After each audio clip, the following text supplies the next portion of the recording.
को हमने पूरी तरह से पूर्वोत्तर पर केंद्रित किया था, लेकिन एक खास कारण से जो है इसके एक प्रतिभागी को हम लोग कल के सेशन में रखेंगे। और हमारे 3 प्रतिभागी इस सत्र के हैं। Professor D Kohli ji, professor जोथोन छिंगी खियांगटे जी और श्री अश्विनी कुमार पंकज जी। उनसे भी अनुरोध होगा कि कृपया मंच पर आए।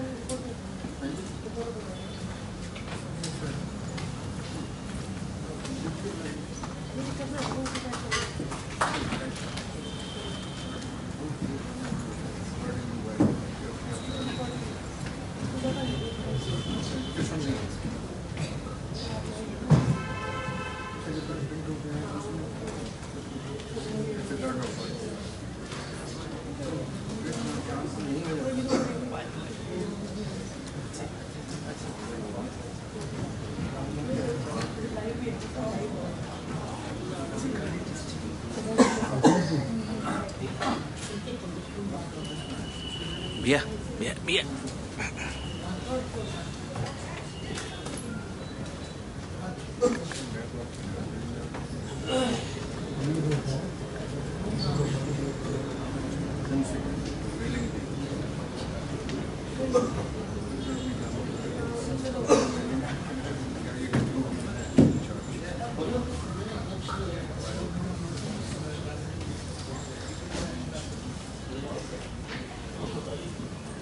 मित्रों, इस सत्र में मैं सबसे पहले आमंत्रित कर रहा हूं डॉक्टर जोथोन छिंगी खियांगटे को।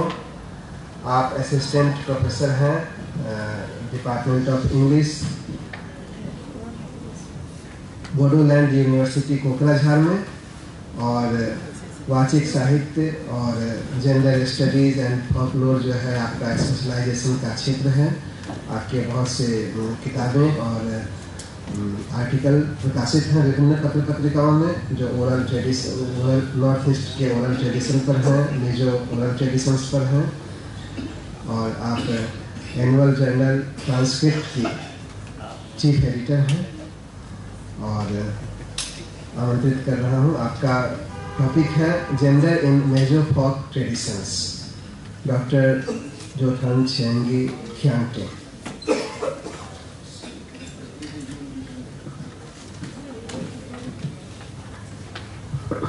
Thank you very much, Dr. Davish. A very good afternoon. The chairperson, Professor Desmond Carnoflo, my fellow panelists, and all the distinguished scholars gathered here this afternoon. The topic of my paper is titled as Maintaining a Conspiracy of Silence, the Dwai in Mizo-oral Narratives. At the outset, let me just translate the meaning of Dwai. Dwai is a Mizo word which means transgender, though it has been actually translated by the colonial officers, HW, one of them being HWG Cole, as transvestite, but I feel that it is more appropriate to translate it as transgender.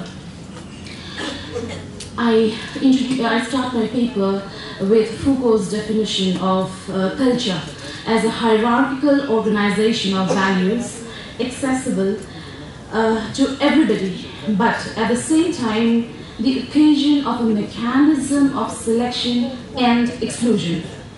So I focus here more on the part of exclusion. Let me cut short the introduction since we are running out of time. In Mizo folk tales, masculinity is exalted, and women are projected as inferior with limited wisdom and physical strength, which necessitates their exclusion from the arenas of power. However, it is one thing to position a subject or a group as inferior, and quite another to exclude or totally deny their presence. It is this absence of the Twai or the transgender or any other sexual deviant from the Mizo oral narrative that is quite intriguing, and it is curious that this should escape the notice of scholars who have documented and published Mizo folk tales. The question that seems to arise on this marked absence is whether a conspiracy of silence has deliberately been maintained or there are no sexual deviants in Mizo culture. If the answer to the first query is yes, it consequently calls for possible explanations as to the cause, and as for the later, it seems quite improbable given the fact that the terms for such sexual categories are present in the Mizo lexicon, which in turn brings forth a second argument, whether this silence is an impact of the colonial homophobia, or if it has more to do with traditional Mizo patriarchal society's imposition of compulsory heterosexuality, calling in Charlotte Bunch, a lesbian theorist who sees heterosexism as the cornerstone of male supremacy, and Monique Wittig, the French feminist who calls heterosexuality a political regime. Treating this silence as an unspeakability resulting out of Mizo patriarchy, it may be suggested that the absence of the transgender in folktales is to enforce compulsory heterosexuality, the cultural expectation that all individuals are innately and immutably heterosexual and that same-sex orientation is unnatural. Thus, by this absence in folk narrative, sexual deviance is kept out of public domain. However, beyond the dominant narratives, there are some concealed narratives that do not gain wide circulation, one among which is a version of the story of Twai Sela, largely ignored in the well-known and one of the oldest folk tales by the name Liando Te Unau, which means Liando and his brother. This version has never been documented or published, though when one visits Wangcha, there's a village in Changhai district of Mizoram, one might stumble upon a mound marked as Twai Sela's grave. Here, one might be told about the last days of Twai Sela, the brother of Liandoa. In the well-known tale of Liando Te Unau, the two brothers were left orphaned by their mother, who, after the death of their father, went off to marry another man. The story narrates the pitiful condition of the young orphans until they chanced upon a great fortune in the belly of a python. Though the story follows a detailed account of Liandoa, how he multiplied his wealth, how he married well and settled in life, and so on, Twai Sela seems to have strangely been kept out or obliterated of the narrative altogether once he turned into adulthood. According to the concealed version, Twai Sela was a Twai, the very name suggests perhaps, and therefore became a social outcast, shunned even by his loving elder brother, Liandoa, which is quite strange because the story tells of the love between these brothers who used to share even a kernel of corn. That such a loving brother should abandon his younger brother because of the sexual deviance speaks much about the social stigmatization of deviance. And the story also says that Twai Sela became a male hustler who wandered from village to village until he met his death at Bangtia. Looking at folklore as an autobiographical ethnography, a people's own description about themselves, given by Alan Dundas, it is not surprising that Twai Sela's account has been totally obliterated from the narrative given the Mizo patriarchy.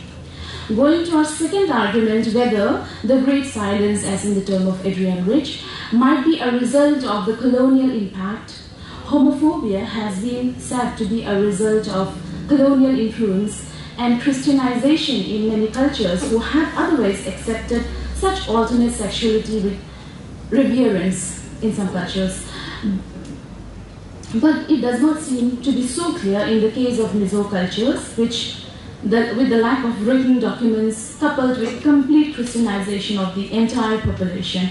However, the colonial decree issued on 22nd April 1909 by the then Commissioner of Lushai Hills H.W.G. Cole may be referred to in this context. The order states that, I quote, "In future, all Twais who are clearly of the male sex have to abandon wearing women's clothes, and they should behave like men, pay revenue and do coolie work. Chiefs should report the cases of any Twai whose sex is doubtful. The chiefs are bound to report all cases of unnatural offences that come to their notice, whether or not any complaint has been made to them. Failure to do so is liable for severe punishment," unquote. Again, N.E. Parry, who was the superintendent of Lushai Hills from 1924 to 28, wrote in his book, A Monograph on Lushai Customs and Ceremonies, that all cases of sodomy had to be reported to the superintendent to be dealt with by him, and added that, quote, "Sodomy, however, is rare in these hills," unquote. In the context of our discussion, it might be helpful to take a little detour to throw some significant light on the lasting colonial impact on the Mizos even long after the British had left India. Even though Northeast India was for the most part isolated from the rest of India before the British annexation, Mizoram, with its steep mountainous terrains, can claim to be the most inaccessible and isolated among all the Northeast region, and it was much feared as the land of black magic. There are tales which vouch for that.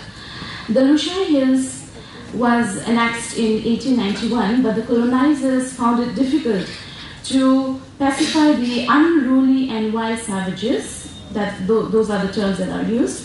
So they felt that the missionaries could accomplish the task for them by bringing in the gospel, as is evident from David Scott, who was the Chief Commissioner of Assam. David Scott's letter to Bailey, a secretary to the government of India, dated April 27, 1825, proposing to invite missionaries to start humanitarian activities among the hill tribes of Assam, arguing that nothing permanently good could be obtained by other means than gospeling. And later affirmed by J. Shakespeare, the superintendent of North Lushai Hills, in his letter to the secretary of the Chief Commissioner of Assam in 1898, that their valuable work had materially, their many missionaries, their valuable work had materially assisted in the pacification of the Lushais, unquote. The civilizing mission, which began with the arrival of J.H. Lorraine and F.W. Savage to Lushai Hills in 1894, had a lasting impact on the people and became so psychologically indoctrinated that the Sappa, meaning the white man, in Mizo, could never go wrong, because it was he who saved them from darkness, and they readily allowed themselves to be stripped of all that which identified them as Mizos, and instead adopted the thoughts and mannerisms of the white man. So, thus it is very likely that the colonial decree on Twais, the transgender, must have been received by the people more as a religious demand rather than a colonial dictate, which is obvious from the statement given by the General Secretary of YMA, that is Young Mizo Association, which is a very powerful association, on the issue of Delhi High Court's verdict on Section 377.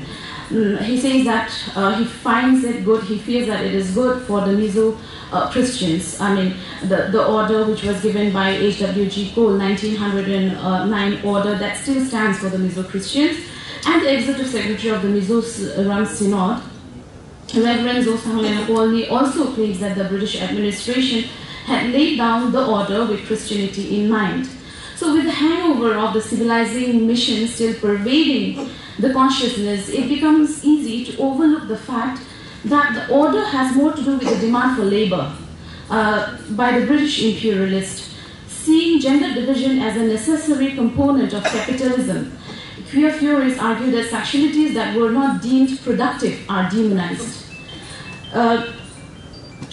Hence, the subject itself seemed to be condemned into silence, and a conspiracy of silence necessarily maintained. In a way, certain things were considered taboo to be spoken about in tribal societies. Because of the oral nature of folk narratives, certain things can be suppressed from being revealed. However, apart from folklore being a medium of social control, it can also serve as a medium of subverting accepted norms. In this respect, the Bakhtinian concept of the carnivalesque comes into significance when contemporary Mizo culture is taken into scrutiny. Carnivalism, seen as an act of rebellion against authority, breaks down social hierarchies and constructed authority. The contemporary phenomenon of provocative dances in church, game fest, cross-dressing, performances by transvestites invoking laughter and cheer in social gatherings, and other practices bordering on the grotesque can be seen as a subvergent of church hierarchy and seems to offer liberation from norms of decency.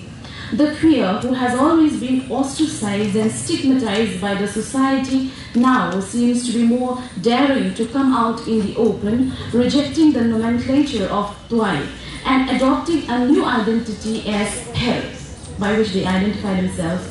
In marked contrast to the earlier absence from social discourse, the Tuai seems to dominate the present discourse. The church and social organizations like Women Organization, MHIP, YMA Youth Organization, MZP Students Organization, and MSU Students Union are viewing with concern the threat posed by the determined presence of the queer population in Mizoram. This phenomenon is seen by the church as the resurgence of evil, which can be cured with religious healing and prayers, while some blame it on the influence of Korean style of effeminate men. And organizations like the YMA propose strict action against these unnatural sexualities. It is seen as a challenge to Mizo culture, which had always celebrated masculinity to the highest degree. So we have cultural heroes like Taitasena, Kwangche, Rafang, all who represented valor, aggressiveness, strength, and bravery. And these stereotypical role models are ingrained in the Mizo psyche through laws, customs, and traditions, and the new adopted religion also reaffirms the patriarchal norms. Thus, when the heteronormative assumptions of the Mizo patriarchal society are contested, it calls for remedial measures, opening discussions and social discourse. However, to conclude, the very fact that the Mizo society has engaged on discourses on the subject of the queer itself can be seen in the light of Michel Foucault's assertion in his The History of Sexuality that the mere fact that one is speaking about a subject rather than condemning it to silence and non-existence has the, I quote, appearance of a deliberate transgression and anticipates, in his words, the coming freedom. Thank you.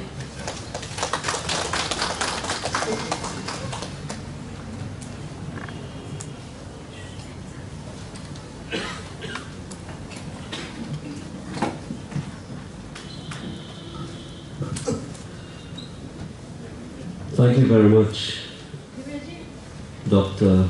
Zotani Chingi Kyante, for that very illuminating presentation on the Tuai in Mizo oral narratives. I shall give my remarks at the end of when the last speaker has spoken, and now it is my pleasure to invite Professor Devito Kohli, a good friend of mine and an eminent scholar representing Nagaland, to please favor us with your presentation.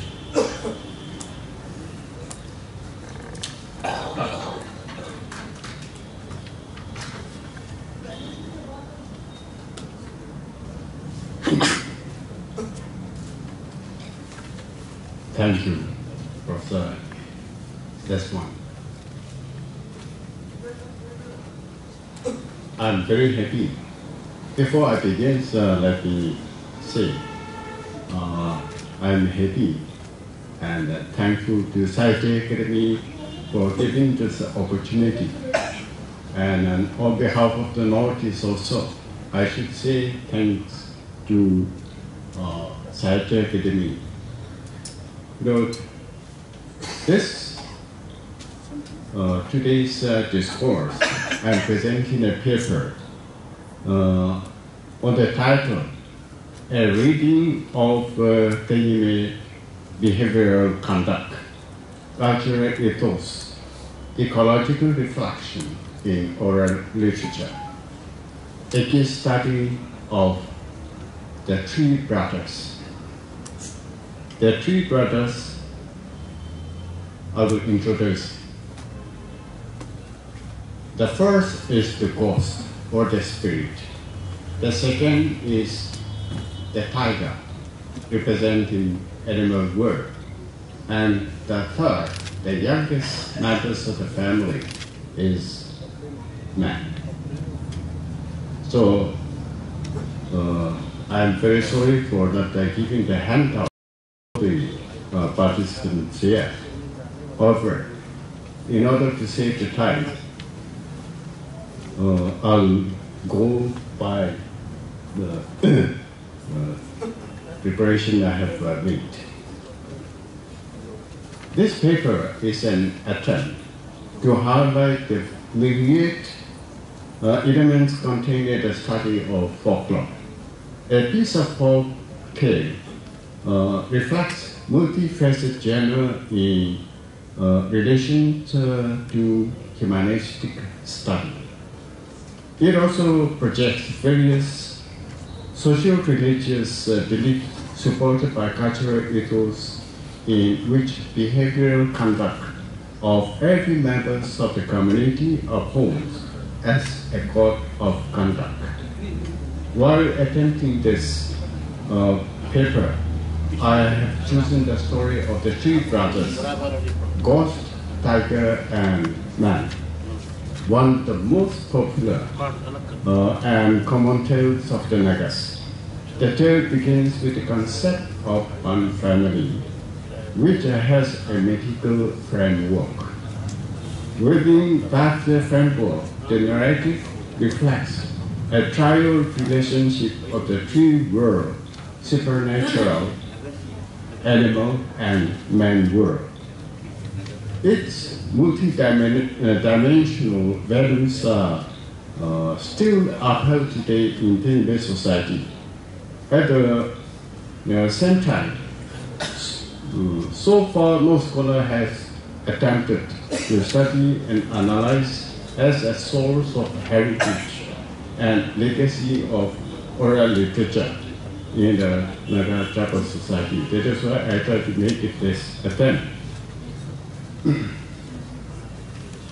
The Ugandan scholar Pio Zurimu called oral literature oracha. He has done a new word called oracha, which is a composite word of ora from oral, cha from literature.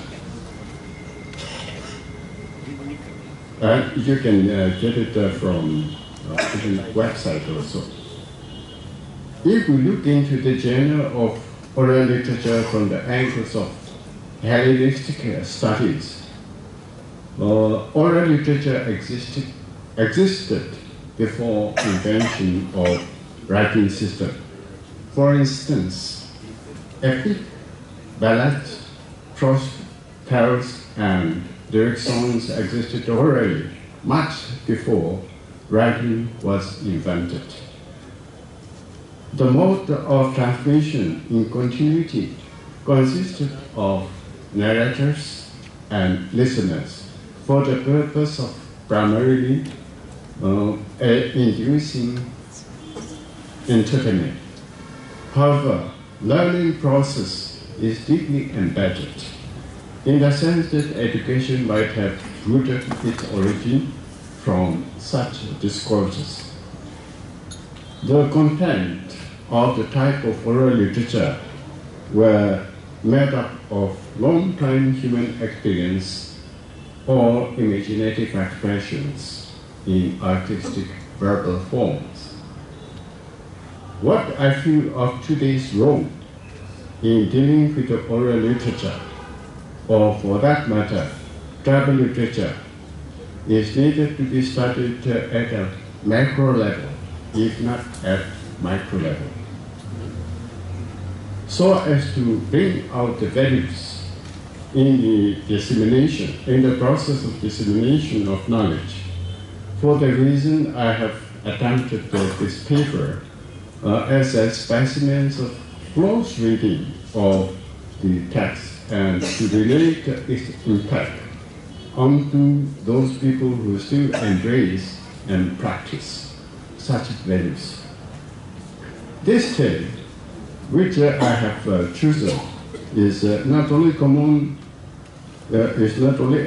piece to the pre-literate society of the Nagas in general and Tenime community in particular, but one of the oldest narratives of folklore. The tale contains multi-dimensional features that have academic interest in the field of folkloristics, linguistics, and socio-cultural venture. The following points have been drawn for our present discussion from the chosen piece.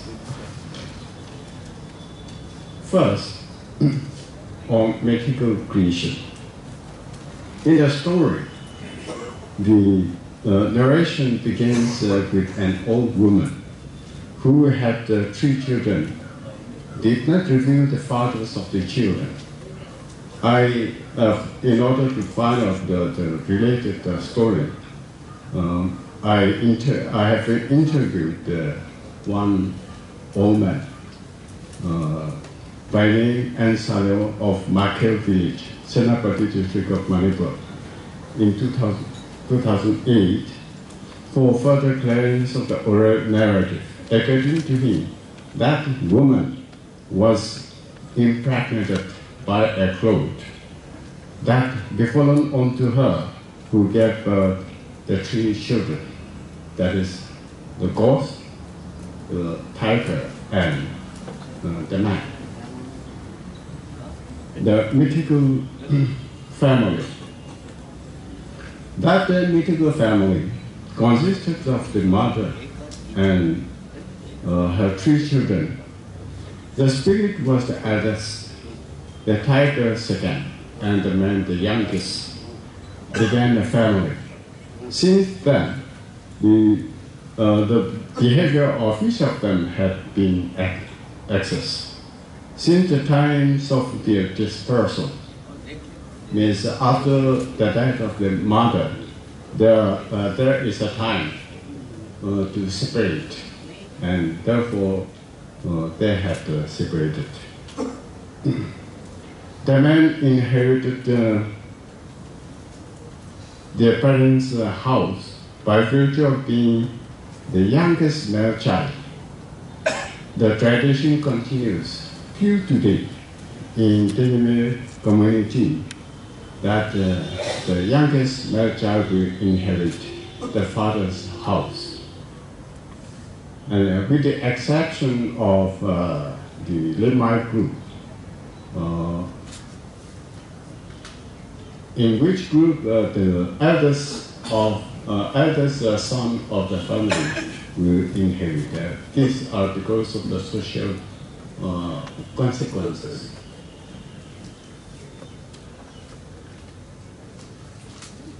Point 3, conceptualization of cosmic relations. The narrative reflects an existence of relationship of supernatural, animal world, and mankind in a symbolic framework. It has a similarity if fundamental references to today's academic world discourse on natural phenomena. In other words, human dependency on nature and cosmic stability is a matter of deep concern today. Likewise, the development of religion or faith and belief must be a direct consequence and manifestation of balanced human attitude towards nature and supernatural world.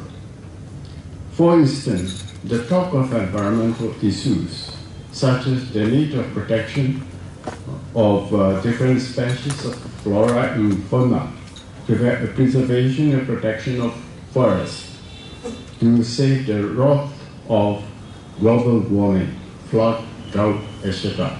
These are modern issues in order to save not only humanity but of all the natural living beings. concept of family. We all know, as well as behave in a special way towards members of our family. We respect our elders, and the elders have affectionate attitude towards their younger ones in general. At the same time, the youngest in the family is treated in certain way special.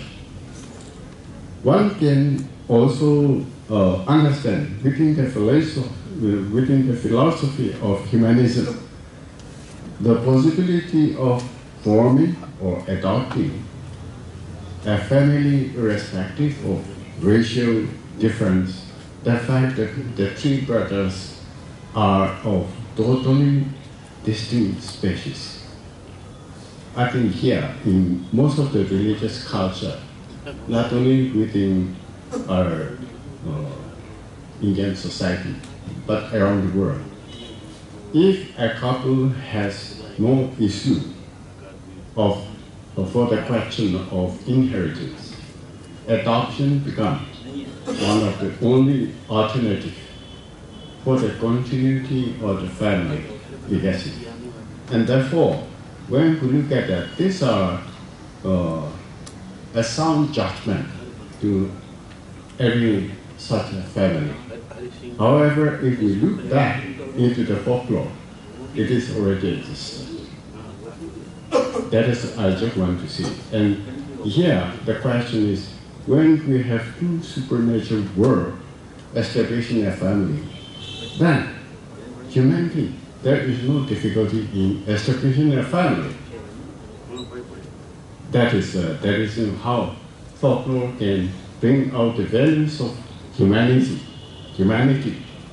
love to each other. That is the question.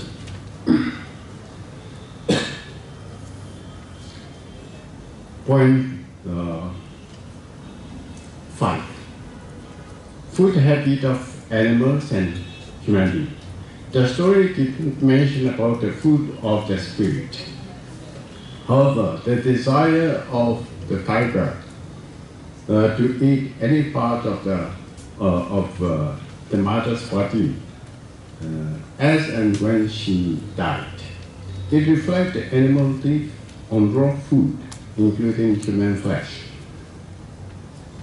On the other hand, the man had buried his mother beneath,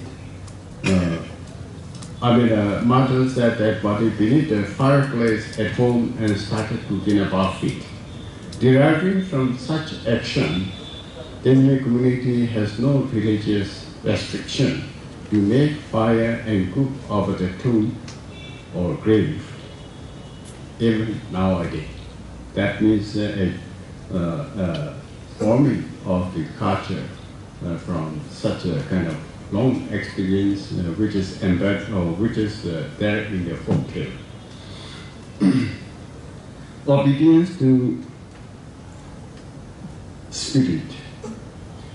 The blind obedience of the man to his eldest brother, the spirit, or for that matter, ghost.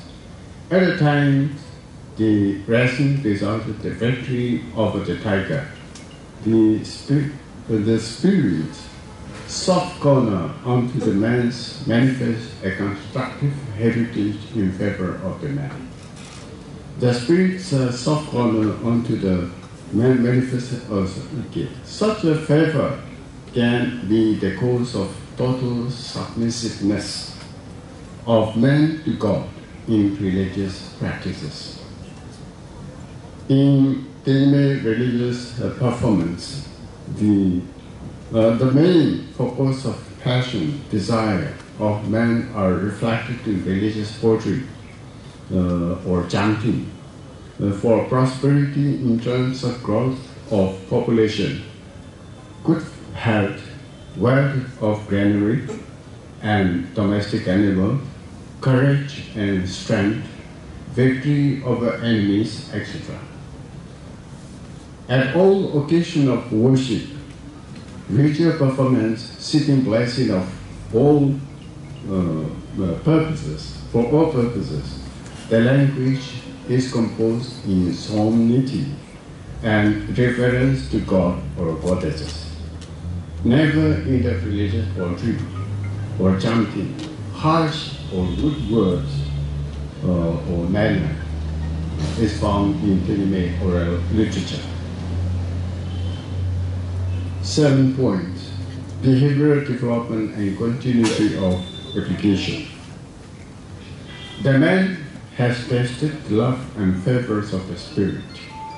Without questioning, he has obeyed and acted the command of the Spirit and uttered the claim, I have touched first. I'm first is a written code. He wanted to raise and gain their family's house and the village. Following the tradition of faith and right, any person in the community will act by throwing stone or a piece of wood at a cave, a tree, a deserted farmhouse, and say, I'm first, before entering into such a place for emergency shelter. It is believed that such a claim will save him or her from destructive incidents like thunderbolt strikes, landslide, falling of trees, etc. during heavy rains or tempest. 8. Emergence of customary practice in agriculture. During dispersal of the brothers, the tiger, while on his way to the forest, thought out certain good advice for his younger brother, man. Therefore, he made up his mind to come back to man to pass the advice. The advice were, let the man prepare new nursery bed for rice every year for transplantation. 2. Let the elder die first and younger die later. 3. Let my brother not to drink Zutu Zuba. This is a kind of ill process or improper process of rice beer. If you drink it, you fall ill immediately. That is why it is called Zutu Zuba. The wild cat took the advice, but at the instance of delivering to man, he had said, your elder brother, the tiger, sent you a message. Let the old and the young die in a mixed. That means indiscriminately. Following that wrong message, human being died indiscriminately. That is. It is narrated that the cause of indiscriminate death of old and young men ever after was due to the deviated message of the Tena, that is a wild cat. Even today, if any messenger passes a wrong message, such person is called Tenyaleto, means wild cat service. It's a kind of metaphorical expression considered to be unfit for messenger, trustworthy messenger. However, the advice given by the tiger to man that the Vietnamese society even today follow the preparation of rice nursery bed every year and in peace, not in the same place, no, because of believing that by obeying the elder brother's advice will have a good,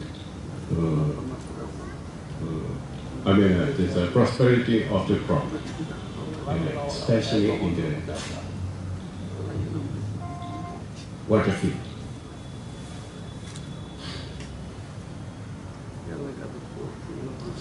Number 9, concept of brotherhood and a human attitude toward wild animals. The Inuit community for tiger, Uzuri, means our elder brother. For the reason a person in the event of encountering a situation like a frightening of tiger, he or she would utter out, Uzuri, Kenya ho. Instead to ho is your literally means our elder brother. That is about tiger. God forbid your younger brother is here, so please don't frighten me. That will be the word recited by the person who the tiger is frightening, so that the tiger will receive it and will stop frightening him. Then, on the other hand, man will not kill tiger unless such tiger starts killing domestic animals or human beings. Any person who kills a killer tiger, the event was considered to be a war encounter, and for that a serious ritual is observed for 5 consecutive days, right from the spot of killing. Conclusion. Interpretation of a text or folklore may differ from scholar to scholar, depending on the degree of knowledge about that text of the ethnic community. In this regard, I have considered few mathematical criteria, such as oral literature on myth, narrative of faith and belief, cultural behavior, conduct and attitude of people towards supernatural and animal world, especially wild animal, the popular use of expression and their meaning. It is also found that different parameters are to be adopted for individual texts. In the course of case study, notable values are also extracted out for general readers. In the context of tribal literature, oral narrative is the main medium that, due to change of time and generation, the value and beauty of orality are eroding. However, it is evident that our attempt to revive oral and tribal literature will certainly play a significant role in refashioning modern literary creation. Thank you.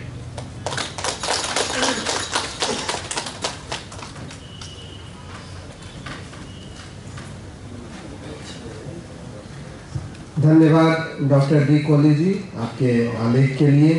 मित्रों, doctor D Kohli टेनिडिये language के लिए साहित्य अकादमी से भाषा सम्मान के awardee भी रहे हैं और वर्तमान में आप साहित्य अकादमी के जनरल काउंसिल के मेंबर हैं। आपका बहुत बहुत धन्यवाद। और अब मैं आमंत्रित कर रहा हूं श्री अश्विनी कुमार पंकज जी को। श्री अश्विनी कुमार पंकज जी झारखंडी भाषा साहित्य संस्कृति अखड़ा के संपादक हैं और अन्य अनेक पत्रिकाओं के संपादन से भी आप जुड़े रहे हैं। नागपुरी भाषा के लेखक हैं, हिंदी में भी लिखते हैं, कविताएं, कहानियां, उपन्यास, नाटक के क्षेत्र में इन्होंने काफ़ी काम किया है। 28 पूर्णकालिक नाटक और 126 मुक्ताकाशी नाटकों का लेखन निर्देशन आपने किया है, जिनकी देश भर में 7,000 से अधिक प्रस्तुतियां हुई हैं। और झारखंड से आदिवासी देशज समाचार पत्र जो बहुभाषी है और जोहार देशों खबर, इसके प्रकाशक संपादक भी आप हैं। मैं अनुरोध करूंगा श्री अश्विनी कुमार पंकज से अपना परिचय करना।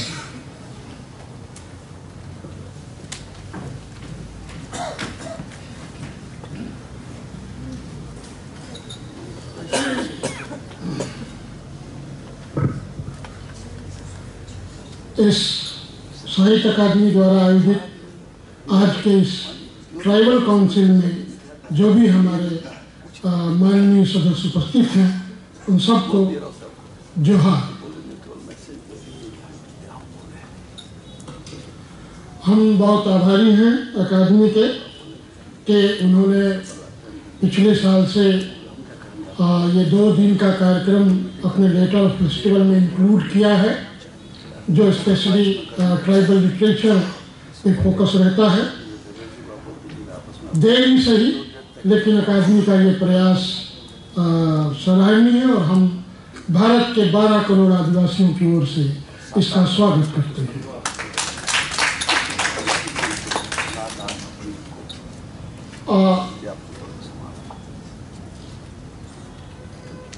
ये सत्र का, इस विषय का जो मुख्य थीम है वाचिक साहित्य, मैं उसी पर कुछ बातें रखूंगा। हम अपने अनुभव से अपनी बात को कहेंगे, जो कि आदिवासियों का तरीका है, और सीधे सीधे कहेंगे, बिना किसी कॉम्प्लेक्सिटी और बहुत सारी क्या क्या वो डेकोरम होते हैं उसके बिना कहेंगे। हम हिंदी प्रदेश में, जो भारत के सो कॉल्ड हिंदी प्रदेश हैं, उसमें बचपन से पढ़ते हैं। जो पहली बार हम जब स्कूल जाते हैं तो हमको ये सुनने को या पढ़ने को मिलता है, भारत हमारा देश है, हिंदी हमारी राष्ट्रभाषा है। जब हम साहित्य में आते हैं तो हमको एक बहुत ही पॉपुलर फ्रेज सुनाई पड़ता है, जहां न पहुंचे रवि वहां पहुंचे कवि। मुझे लगता है कि वाचिक और लिखित साहित्य पर यहां से हम अपनी बात शुरू कर सकते हैं। जहां न पहुंचे रवि वहां पहुंचे कवि, मतलब आपका साहित्य या आपकी साहित्य की जो अवधारणा है वो पूरी तरीके से काल्पनिक है। वो पूरी तरीके से काल्पनिक है। आपकी कविता में चांद कभी रोटी हो जाएगा, कभी उसका मुंह टेढ़ा हो जाएगा, कभी उसका क्या हो जाएगा, कभी क्या हो जाएगा।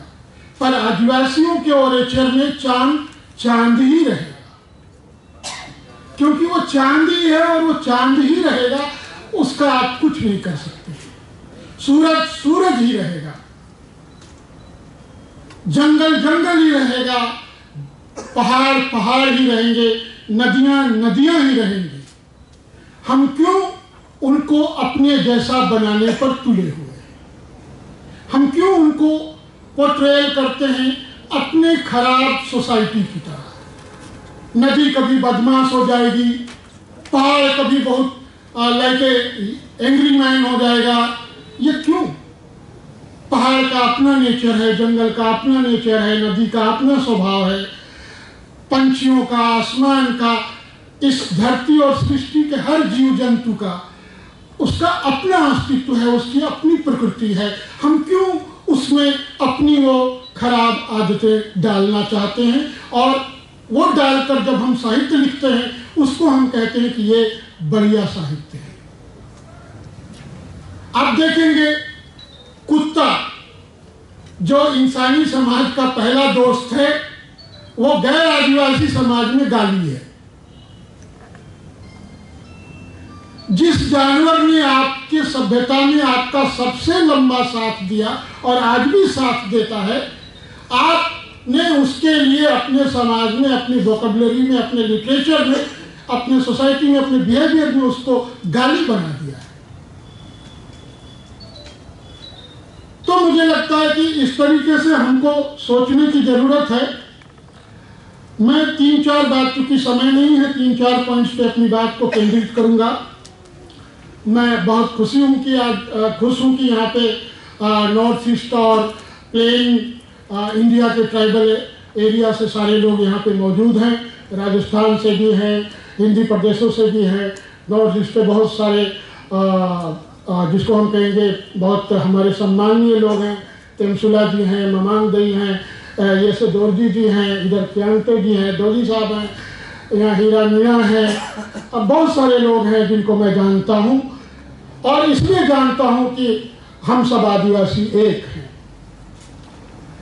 ये किस भारत का साहित्य नहीं बताता है, ये परिचय भारत के साहित्य ने नहीं दिया है। इंग्लिश लिटरेचर, हिंदी लिटरेचर हमको नहीं बताता है ऐसे दोरजी के बारे में या ममांगदई या तेंसुला के बारे में। इंग्लिश लिटरेचर भी हमको अपने कोर्स में नहीं बताता है, यूनिवर्सिटीज में नहीं बताता है। हमारा विश्वास, हमारा जुड़ाव हमको जोड़ता है, चाहे वो नॉर्थ ईस्ट के पहाड़ों के लोग हों, चाहे ग्वाटेमाला के लोग हों, चाहे अफ्रीकन के लोग हों, दुनिया में जहां कहीं भी हैं, एक विश्वास, एक वर्ल्ड व्यू, एक वे ऑफ लाइफ हमको जोड़ता है। हम एक जैसा नाचते हैं, हम एक जैसा गाते हैं, हम एक जैसा, we are all child of, जैसा कि तेंसुला जी की कविता है, स्टोन चाइल्ड। हम सब उस मरान गुरु के बच्चे हैं, उस ग्रेट माउंटेन के बच्चे हैं। ये है हमारी असली पहचान जो हम सबको आपस में जोड़ती है। लेकिन हिंदी, अंग्रेजी लिटरेचर क्या करता है? वो हमको अलग करता है। वो मीडिएटर है, वो दलाल की तरह हमारे बीच में घुसा हुआ है, हमको अलग करता है अपने परसेप्शन से, अपने वर्ल्ड व्यू से, अपने बिहेवियर से, हमको तोड़ता है, हमको एक नहीं होने देता है। अगर नॉर्थ ईस्ट हिल यूनिवर्सिटी में डिपार्टमेंट ऑफ इंग्लिश है, तो उस डिपार्टमेंट में किसको पढ़ाते हैं? वो पेडागोजी किसने बनाया? नॉर्थ शिलोंग में या मणिपुर में या ईटानगर में हम शेक्सपियर को पढ़ के क्या करेंगे?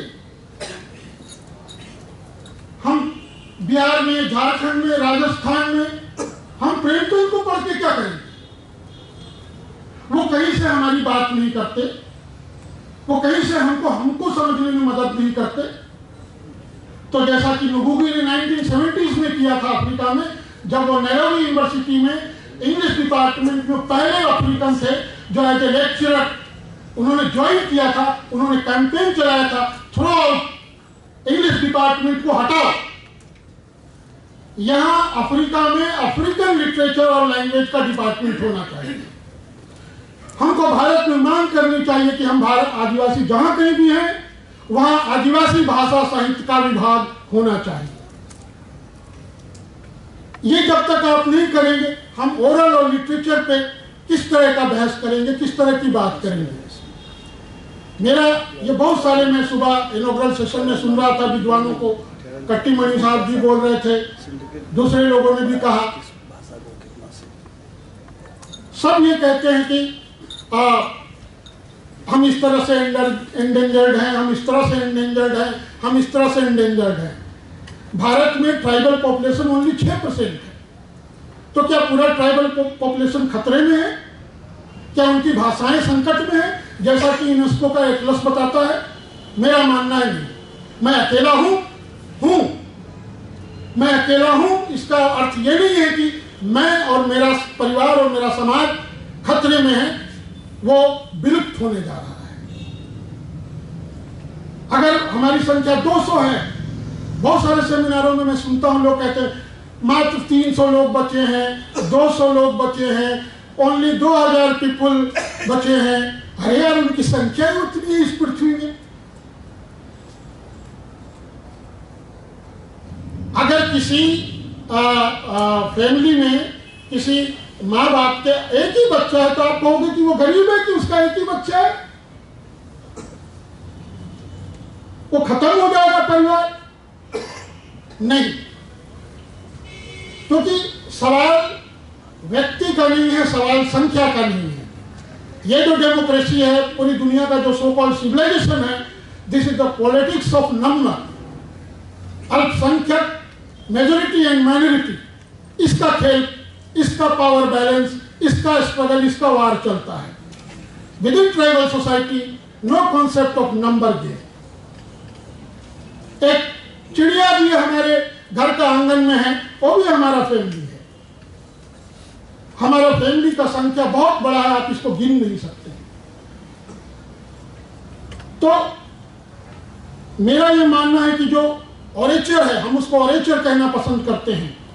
हम ओरल और रिटन लिटरेचर में फर्क नहीं करते हैं। हमारा डिवीजन करने का हमारा कॉन्सेप्ट ही नहीं है। ऑरेचर है। आज भी अगर ऐसे दर्जे साहब लिखते हैं, भवान जी लिखती हैं, वो ऑरेचर लिख रही हैं। मैंने पढ़ा तेमसुला जी का मेमोयर, आप पढ़िए वो क्या लिख रही हैं। वो उसका प्रीफेस में लिखती है कि it is not my life history, ये मेरा व्यक्तिगत जीवन नहीं है, मेरे समुदाय का है जिसके बीच में हूं। ऐसा मुझे पढ़ते हुए समझ में आया। मैं अभी मैंने इरुला ट्राइब्स के एक लेडी का मेमोयर पढ़ा जो 1968 में लंदन से पब्लिश हुआ। रेयर है, वो first memoir in English by any tribal lady in India, beyond the jungle. अब पढ़िए उसको। वो उधर रोना धोना नहीं करते हैं जैसे दलित लिटरेचर में, दूसरे लिटरेचर में लोग करते हैं अपने पर्सनल नैरेटिव में। तो मेरा ये मानना है कि अगर हम वाचिक ऑरेचर लिटरेचर की बात कर रहे हैं तो 4 चीजों पर हमको सोचना पड़ेगा। Social militarisation, political militarisation, cultural militarisation and religious militarisation. ये 4 तरह के मिलिटराइजेशन हमारे देश में या पूरी दुनिया में आदिवासियों के खिलाफ हो रहे हैं by the civilisation, so called civilised people and their society. ये 4 तरह के सैनिक अभियान चल रहे हैं सामाजिक स्तर पे, राजनीतिक स्तर पे, सांस्कृतिक और धार्मिक स्तर पे। और मुझे अफसोस होता है ये कहने में कि ट्राइबल जो राइटर्स आ रहे हैं वो इसका सबसे ज्यादा शिकार है, खास करके सोशियो कल्चरल रिलीजियस मिलिटराइजेशन के। और वो उनके, ये आप उनके राइटिंग में देखेंगे, जो जिसको नुगुगी कहते हैं, राइटिंग ऑफ कन्फेशन, पश्चाताप करते हैं। हम यहाँ आए हैं ट्राइबल सेमिनार में भाग लेने के लिए, मैं खुद ये पहन के आया। ये मेरा नहीं है। क्यों मैं अपने कॉस्ट्यूम में नहीं आया हूं? बिकॉज मुझे लग रहा है कि मैं अपने कॉस्ट्यूम वहां जाऊंगा तो मैं पाप करूंगा। तो ये सेंस से हमारे बहुत सारे ट्राइबल राइटर्स ग्रसित हैं। द सेंस ऑफ सीन्स, पाप का बोध, पाप का बोध। तो वो पश्चाताप करते हैं अपने राइटिंग्स में। किस तरह से पश्चाताप करते हैं? भाई नहीं, हम तो ऐसे नहीं हैं, हमारा सोसाइटी ऐसे बहुत अच्छा है, बहुत महान है, अभी हमको बहुत कुछ सीखना है, हमको बहुत कुछ जानना है, हम कोऑर्डिनेशन चाहते हैं। 70 साल से भारत सरकार तो आपसे कोऑर्डिनेशन नहीं चाहती है। मैं घूमा हूं नॉर्थ ईस्ट, भारत के तमाम क्षेत्रों में घूमा हूं, अपने आदिवासी लोगों के ओरेचर को समझने के लिए, उनसे मिलने के लिए मैं सब जगह गया हूं। और मैंने देखा है कि ईटानगर में मेरे को कोई बाबा जी, पाणे जी मिलते हैं, मिश्रा जी मिलते हैं, साउथ में भी कोई चौबे जी मिलते हैं, कोई द्विवेदी जी मिलते हैं साहित्य के डिपार्टमेंट में। क्यों भाई? तो ये जो मिलिटराइजेशन है और जो कन्फेशन, ये 2 पॉइंट्स पे मैं जोर देना चाहूंगा कि हमारे ट्राइबल राइटर्स को इस पे बहुत ही कॉन्शियस होने की जरूरत है। और ये भारत के ट्राइबल लिटरेचर में बहुत कम लोग एक्सप्रेस करते हैं।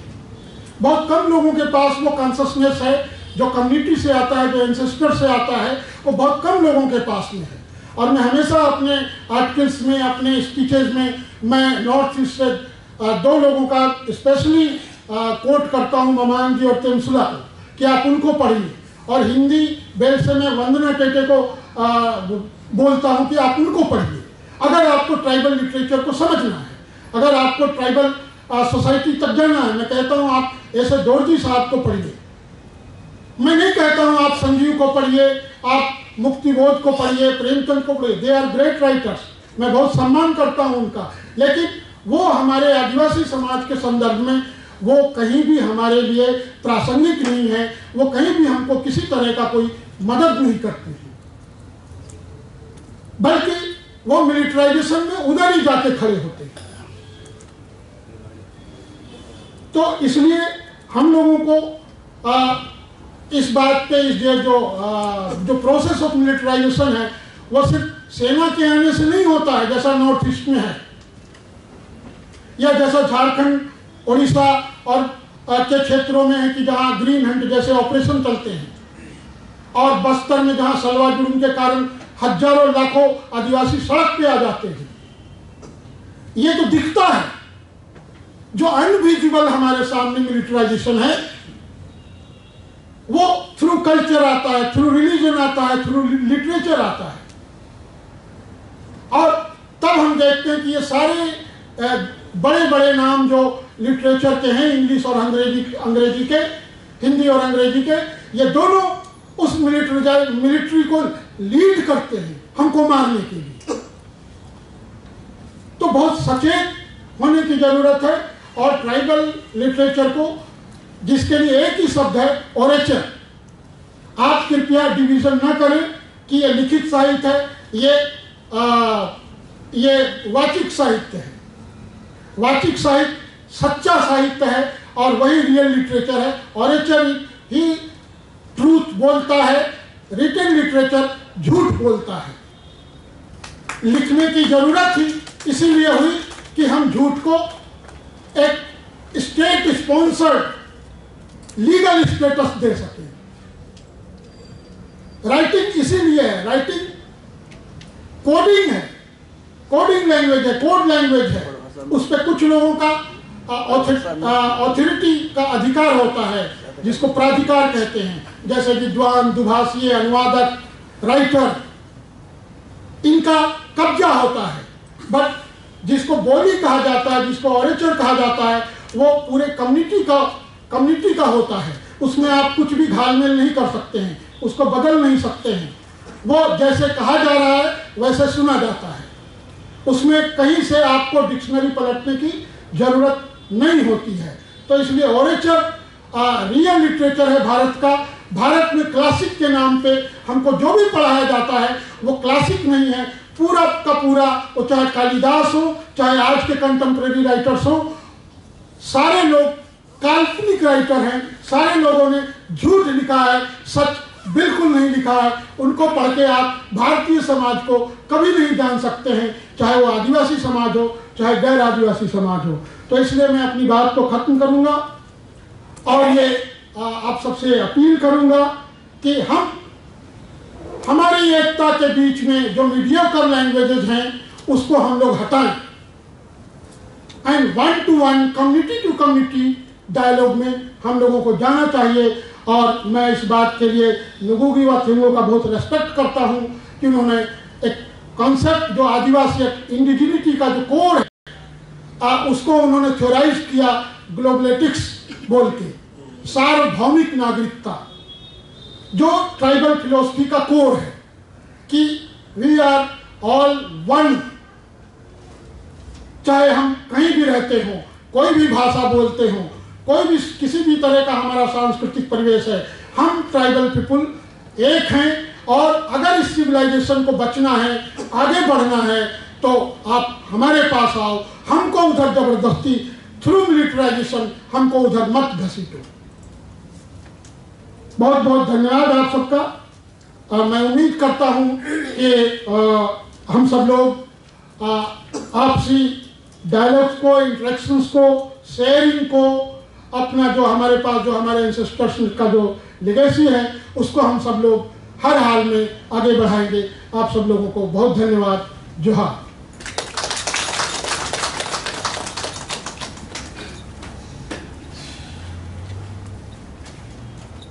धन्यवाद श्री अश्विनी कुमार पंकज जी। मित्रों, अब मैं आमंत्रित कर रहा हूं हमारे सभाध्यक्ष प्रोफेसर डेजमंड एल थर्माफ्लांग जी का को, जो नॉर्थ ईस्टर्न हिल यूनिवर्सिटी में फोकलोर के प्रोफेसर हैं। और हेड भी हैं वहाँ department of cultural and creative studies के। आपने बहुत काम किया है फॉकलोर के क्षेत्र में और पोएट भी हैं। आपके अनेक किताबें प्रकाशित हैं। देश विदेश में आपने अध्यापन किया है, विदेश में भी जाकर के विजिटिंग प्रोफेसर के रूप में।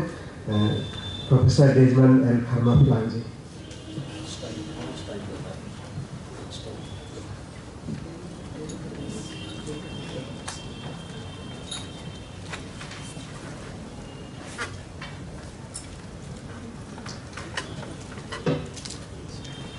Thank you, Divesh ji.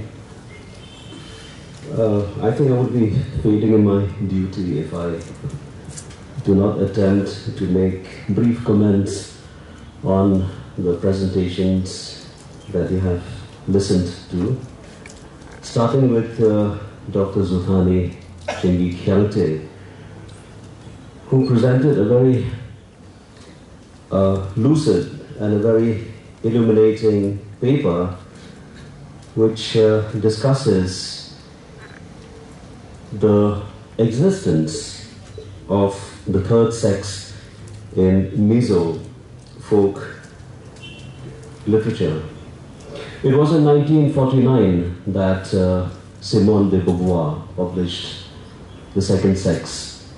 And that book, that iconic book, clearly established the existence of it, triggered feminism in a tremendous way, and now we have come to accept socially, culturally also, not yet religiously in some religious denominations, the existence of the third sex. And this presentation built itself very interestingly because it took the indigenous position. It also created an interface of the colonial as well as the missionary positions on the third sex and the acceptance, on even the the occasional rejection of people who are sometimes blighted with this identity. Thank you, Dr. Khyante, for that. Coming to Devito Kohli's paper, again, like always, Professor Kohli dwelt at length on issues of eco-criticism, on issues of behavior, and he has splendidly used I suppose, the creation myth that has been shared by many of the Telinia speakers, the community speaking that language. And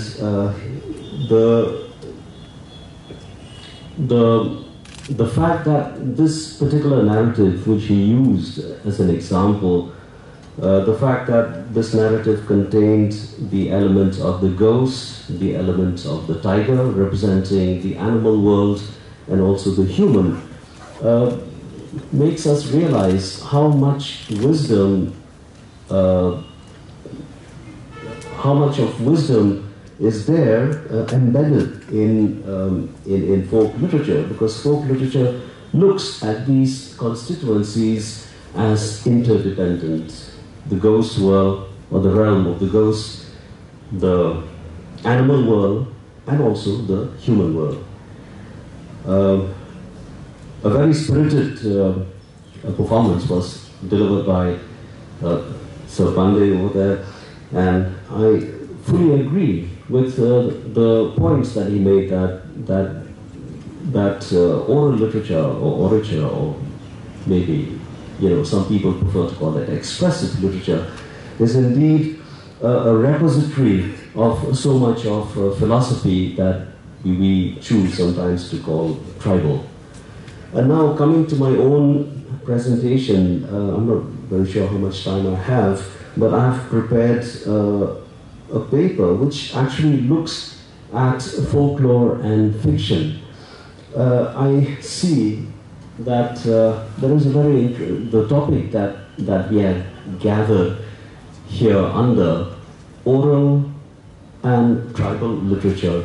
Now, that is a very interesting symbol. It is called an ampersand, and it symbolizes and. Now, I would like to introduce the word folklore, in place of that ampersand, because I think folklore is a phenomena that will include both oral as well as tribal literature. Briefly, I would just like to make references to some known personalities who have contributed to the study of folklore, but then those who have also contributed to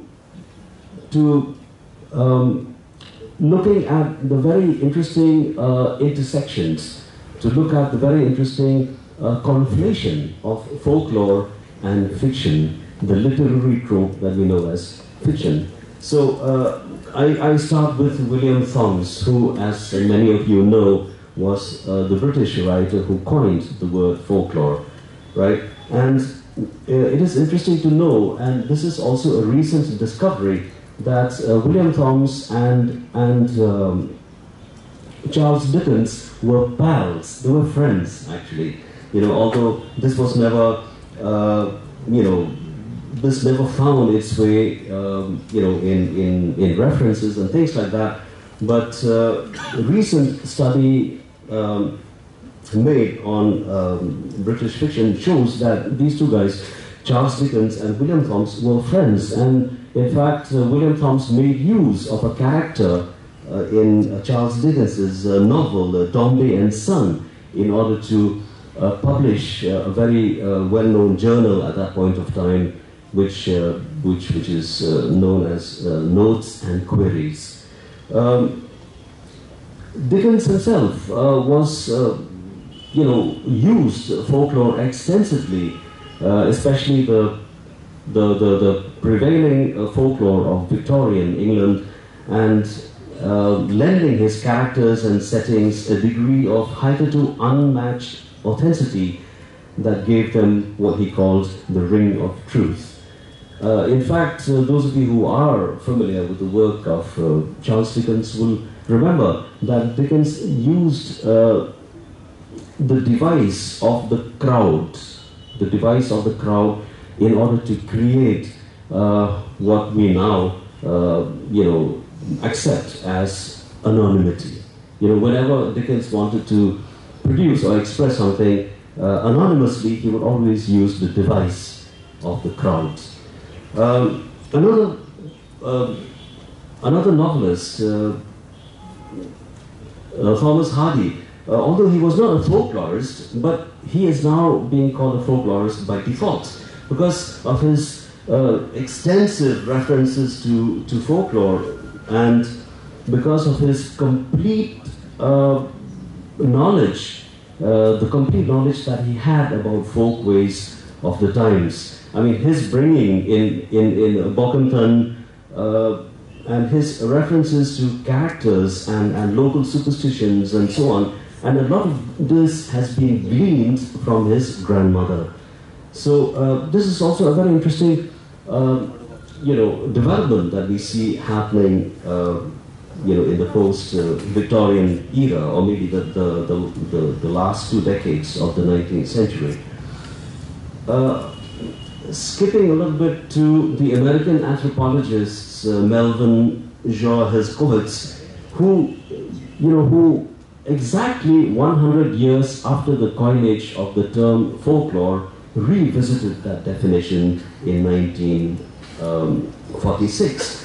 And his definition of folklore also, or rather his revisit of the definition of folklore, has tremendously contributed to the understanding, to the perception of the word folklore as we know it. And this has also been borrowed extensively by American novelists, especially, the very well-known American novelist Scott Fitzgerald, whose The Great Gatsby, his classic novel, The Great Gatsby, sort of heightened this awareness of ethnic differences, which constitutes a very important element of the book and also of folklore studies later on.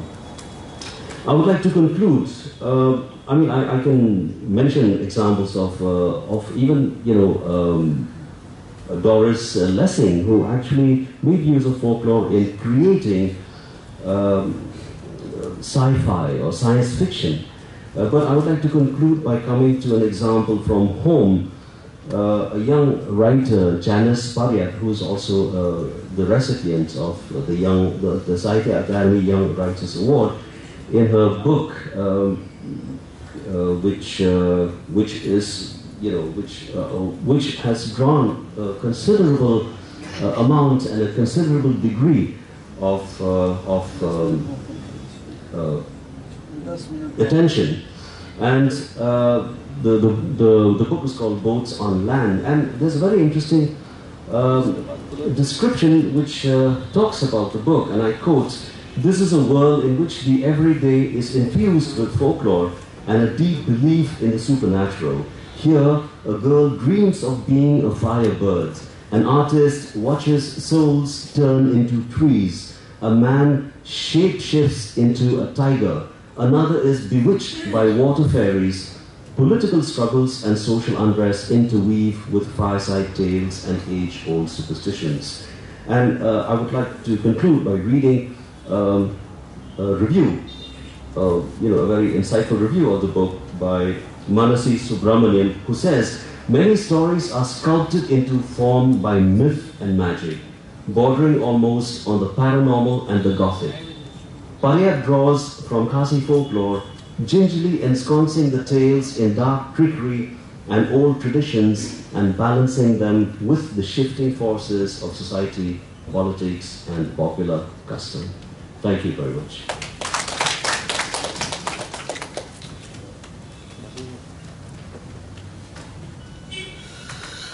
धन्यवाद professor खरमाफ्लांग जी। मित्रों, हालांकि हम लोग late चल रहे हैं, यदि देर न हुई होती तो संभव है कि और भी कुछ चर्चा हो पाती। कल हम लोग कोशिश करेंगे कि कल जो हमारा विचार सत्र होगा लंच के पहले का, तो उसमें कुछ इस तरह की बात हो सके कि कुछ क्वेश्चन आंसर का भी सेशन रखा जा सके, कुछ इस तरह का किया जा सके। लेकिन अभी फिलहाल मैं अपने सभी वक्ताओं को धन्यवाद देता हूँ।